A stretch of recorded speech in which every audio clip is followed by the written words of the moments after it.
بسم الله الرحمن الرحيم، والصلاة والسلام على سيدنا محمد عليه الصلاة والسلام. أهلا بكم حبايبي. النهاردة بإذن ربنا هنعمل كفتة داوود باشا أو كفتة الرز.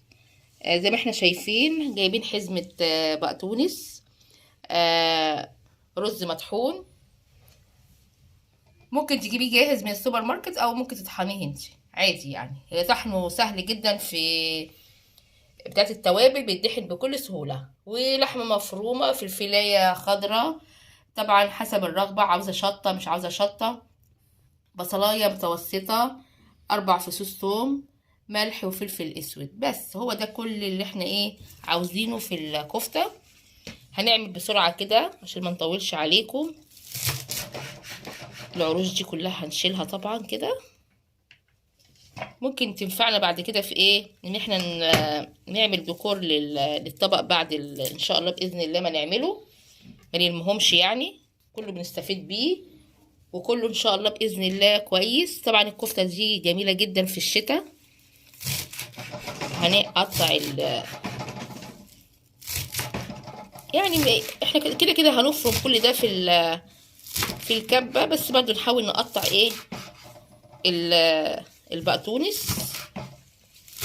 طبعا التوابل انت بقى عاوزه تحطي بابريكا، عاوزه تحطي شويه قرفه، عاوزه تحطي اي حاجه انت عاوزه تحطيها بقى في التوابل انت وذوقك واللي انت عاوزاه. مفيش حد التوابل بالذات ما بتعملش اي حاجه وحشه. طبعا انا بشكركم جدا على الفيديو اللي فات بتاع الكابوريا، بصراحه انتوا كلكم ما شاء الله عليكم اتفرجتوا عليه وعجبكم. الكبه اهي هنعملها في البيت. طبعا اول حاجه هنحط اللحمه مع القرن فلفل الحراق،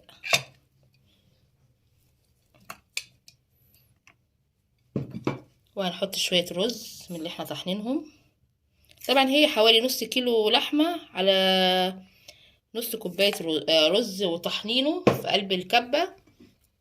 هنحط بصل، بسم الله الرحمن الرحيم، نحط فصين توم من التوم اللي احنا عاملينه، وهنحط اخر حاجه الخضره، يعني عشان الكبه مش كبيره قوي، بنحط على قد الكبه ما هتاخد. طبعا كل واحد والكبه بتاعته. في كبه طبعا كبيره بتاخد المقدار كله مره واحده، احنا الكبه بتاعتنا صغيره فهناخد على قد ما تشيل الكبه. نسمي الله، بسم الله الرحمن الرحيم.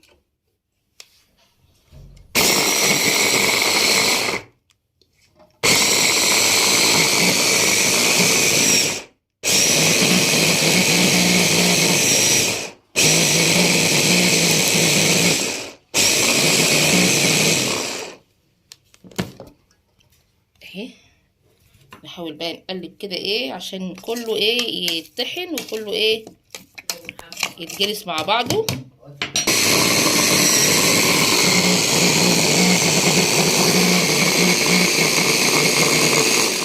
طبعا احنا هنعمل بقى الكميه كلها ونرجع بقى علشان ما نعطلكوش.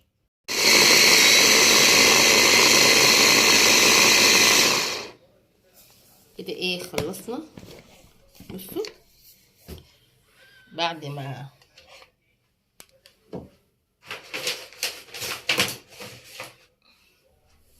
منظر الكفتة في الكبة بعد ما طحناها كويس جدا.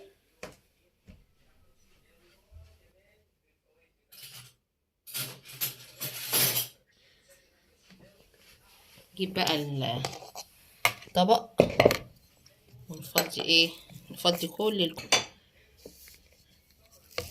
بسم الله الرحمن الرحيم.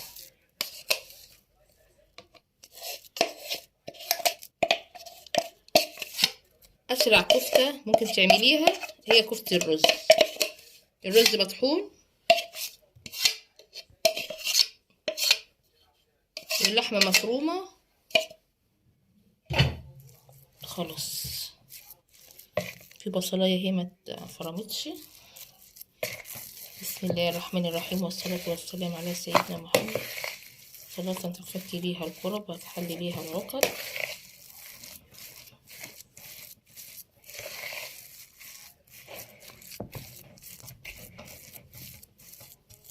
بصي البصلية برضو دي ما اتعملتش، نشيلها. هنجيب بقى ايه، نجيب شوية فلفل اسود على شوية ملح، عشان احنا ما حطيناش ملح خالص ولا فلفل اسود في قلب التتبيلة. نجيب شوية كزبرة ناشفة،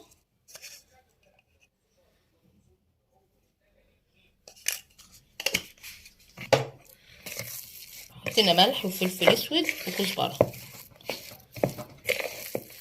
التتبيلة ما تحتاجش اكتر من كده، نقلب بس كويس عشان ايه. بصوا بقى لما نلاقي بصلايه كده ايه، بسم الله الرحمن الرحيم، والصلاة والسلام على سيدنا محمد عليه الصلاة والسلام. اسرع كفتة ممكن تعمليها في 5 دقايق. كل الوجبات اللي احنا بنعملها وجبات سريعة وايه، متحتاجش مننا اي مجهود. بس كده ايه، لمينا كل الكفتة زي ما انتوا شايفين اهي.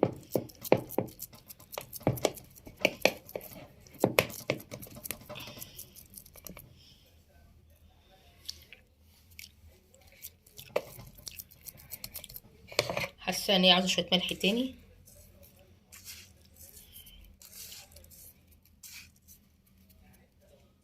احنا برضو لازم ندوقها عشان ايه، يبقى الملح بتاعها ايه. طبعا دي بقى ايه، دلوقتي هنشكلها مع بعض وايه، طريقه جميله جدا.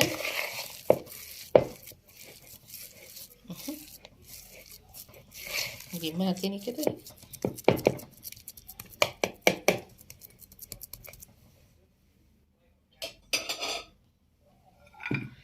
شويه زيت عشان ايه، لازم ندهن ايدينا زيت عشان ايه واحنا بنعمل بسم الله الرحمن الرحيم. عاوزه بقى تعمليها صوابع، تعمليها بقى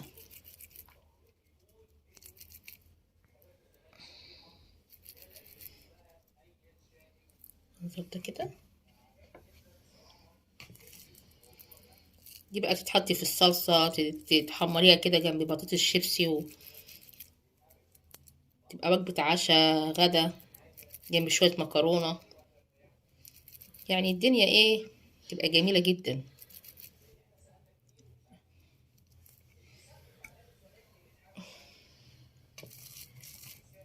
ممكن نعملها كده شوية، نعمل تقويرة كده.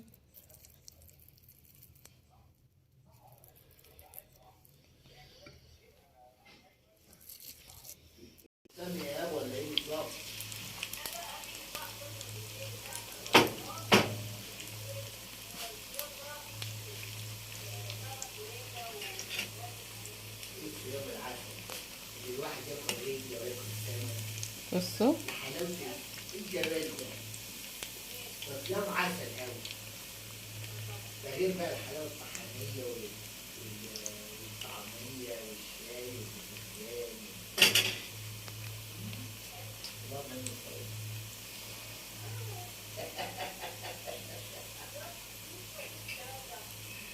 حلاوة صيام بالمزاج اللي عايز.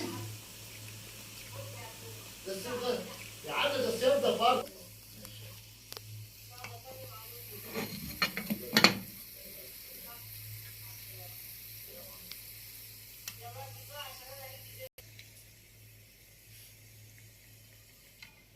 كده يا حبايبي، شايفين اهي اتحمرت.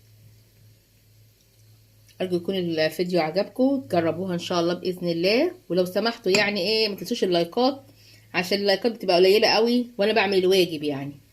والسلام عليكم ورحمه الله وبركاته.